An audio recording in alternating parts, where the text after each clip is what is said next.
నేను కూడా గౌరవనీయులైన ముఖ్యమంత్రి గారికి గౌరవ రాష్ట్ర మంత్రి వర్గానికి ఒక ప్రతిపాదన పెడుతున్నా సార్. ముఖ్యమంత్రి గారి మధ్య 2-3 సార్లు అన్నారు, నేను కూడా అదే ఉటంకిస్తున్నాను తప్ప కొత్తదేం చెప్తలేను సార్.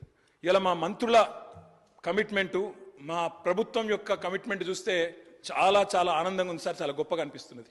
అందుకే దయచేసి ముఖ్యమంత్రి గారి నాయకత్వంలో బ్రహ్మాండంగా ఢిల్లీలోని జంతర్ మంతర్లో ఆమరణ దీక్షకు మొత్తం మంత్రివర్గం కూర్చోండి సార్. మేము అండగా ఉంటాం, మేము చుట్టూ కూర్చుంటాం, సత్యదాకా కూర్చోమనండి, మేము అండగా ఉంటాం, కేంద్రంతో కొట్లాడదాం.